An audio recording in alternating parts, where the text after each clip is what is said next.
आइए आइए मालिक, आप लोगों के लिए सीने पे मूवी खाइए। 2 मूवी देखी मैंने आज। पहली थिएटर में एलियंस के सिग्नल को एनालिसिस करके इन्होंने मूवी बनाई है, कॉमेडी मूवी थिएटर में आई है। बहुत ज्यादा कंफ्यूजन है, क्रिस्टोफर नोलन भी आत्महत्या कर ले, पति पत्नी और वो 2 के साथ। नेटफ्लिक्स पर आई है क्राइम थ्रिलर कर्तव्य। आपका टाइम कौन डिजर्व करती है, सबसे पहले रिव्यू करते हैं मैं, मेरी पत्नी, वो 2।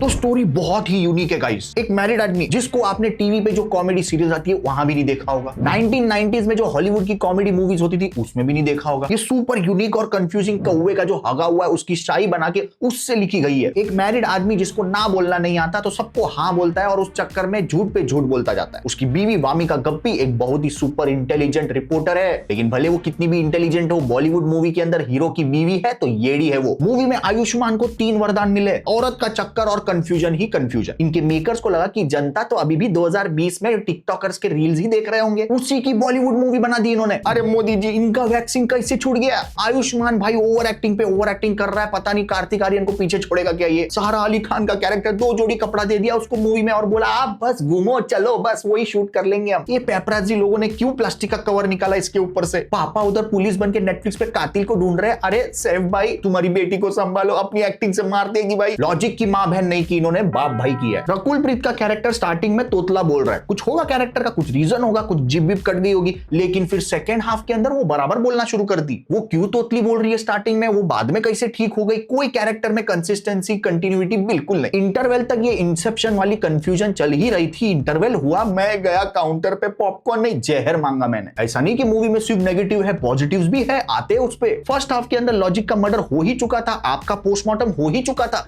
इसके गाने की एंट्री होती है और वो इतना अचानक से होती है, फाट करके चमाट खींचते हैं इसके गाने आपके मुंह पे। भाई मैंने देखा चलती मूवी के अंदर पहले 15 मिनट में ही जनता ने मोबाइल निकाल के स्क्रॉल कर, भाई टिकट बुक कर रहा है ये आदमी। लगता है भाई ने ठान लिया कि मेरे को इंडिया में रहना ही नहीं है, मैं जा रहा हूं। वो तो भला हो विजय राज और आयशा मिश्रा, इन दोनों ने मिलकर जो कॉमिक टाइमिंग पकड़ी है, थोड़ा थोड़ा मूवी को सीपीआर का देने का काम किया है। दूसरी अच्छी बात इस मूवी की कि ये बहुत ही फास्ट पेस पे चलती है स्टार्टिंग से, तो कंफ्यूजन एक के बाद दूसरा, दूसरे के बाद तीसरा, तीसरे के बाद चौथा। उस वजह से मूवी आपको पूरी तरह बोर करके बेहोश तो नहीं करेगी। इट्स अ सर्वाइवल मूवी, आपको सर्वाइव करना है। मैं तो बोलता हूं भाई one time must suicide movie है, मौत को छू के टक से वापस आ सकते हो। पता नहीं भाई कब समझेगा इनको कि confusion is equal to comedy नहीं होता। मेरे को एक पुरानी कहावत याद आ रही है, वो इतनी पुरानी है मेरे को याद भी नहीं। एक बार प्रियदर्शन की पुरानी मूवीज ही देख लेते। ये मूवी टिपिकल सरकाज़म लेती है यूपी स्टेट के ऊपर, हर की डबल मीनिंग इलॉजिकल जोक्स है, हर दूसरा कैरेक्टर मुंह में गुटखा लेके अपने आप को डॉन समझा फिर रहा है। मुझे भाई 1% मूवी के अंदर नया कुछ देखने को नहीं मिला, इसलिए मैं इस मूवी को 4 आउट ऑफ 10 देना चाहूंगा।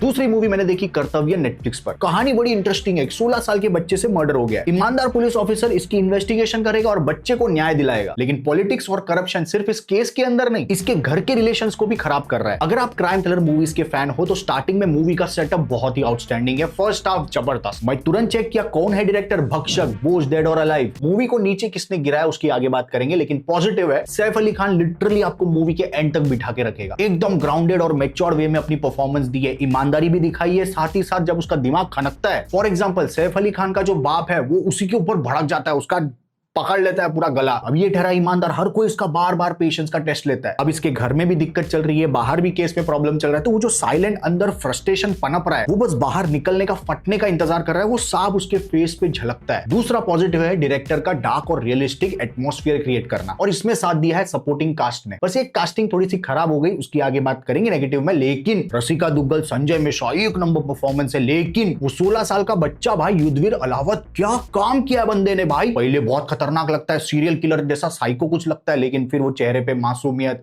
वो हेल्पलेसनेस, ये सब कुछ अच्छा चल ही रहा था मूवी के अंदर। फिर आता है इसका सेकंड हाफ। आप मूवी फर्स्ट हाफ में ही प्रिडिक्ट करके बैठ चुके होते हो, मूवी इतनी स्लो चलने लगती है सेकंड हाफ के अंदर कि आपको लगता है कि अब मैंने जो सोचा है वो कब होगा यार। हाँ, अगर कोई क्राइम थ्रिलर जॉनर में नया नया आया है तो शायद उसको प्रिडिक्ट करना मुश्किल होगा, लेकिन इतना बेसिक क्लाइमैक्स, कोई ट्विस्ट टर्न नहीं, कोई सरप्राइज नहीं, शॉक नहीं। आप सोचने लग जाते कि क्या मैं ज्यादा शाना हूं क्या ये पुलिस से, इसको क्यों नहीं समझ रहा है। और इतने धुरंधर एक्टर्स के बीच में वो सौरभ द्विवेदी भाई, आप फिर से पॉडकास्ट चालू करो, वो गेस्ट का इंट्रोडक्शन में आप जो मोनोलॉग बोलते हो ना, मैं फैन हूं भाई उसका, लेकिन एक्टिंग नहीं भाई प्लीज। आप नोटिस करना मूवी के अंदर जब भी कोई एक्टर डायलॉग बोलता है तो उसका फेस पे जूम इन किया हुआ है, जूम आउट किया हुआ है, उसको दिखाया है कौन बोल रहा है वो दिखाया है। लेकिन जैसे ही सौरभ द्विवेदी कोई डायलॉग बोलते हैं तो उसका स्टार्टिंग का 2-3 वर्ड बोल के तुरंत किसी और का चेहरा दिखा देना, छुपाना भी तो है ना एक्टिंग को। मूवी का टॉपिक थोड़ा सा सेंसिटिव है, कहीं पर भी ब्रुटैलिटी या फिर 18+ कुछ भी नहीं था। मूवी यूए 16+ है भाई। क्लाइमैक्स का तो पूछो ही मत, मैं स्पॉइलर नहीं दूंगा। मुझे लगता है इनको ऊपर से फोन आया होगा, भाई फटाफट खत्म करो मूवी। भाई इन्होंने क्लाइमैक्स आधा ही छोड़ दिया, क्या हुआ आगे? ऐसा नहीं कि पार्ट 2 आएगा तब देखें, भाई छोड़ दिया, डायरेक्ट छोड़ दिया। अभी घर पे बैठे बैठे कुछ क्राइम थ्रिलर में टाइम पास करना है तो वन टाइम ठीक है, मेरे लिए मूवी 6/10। कल सैटरडे शाम 7 बजे क्राइम थ्रिलर का असली माल आने वाला है। रिव्यू पसंद आया, नहीं आया, लाइक डिसलाइक कुछ तो जरूर करके जाना। Thank you so much, love you, take care, bye bye.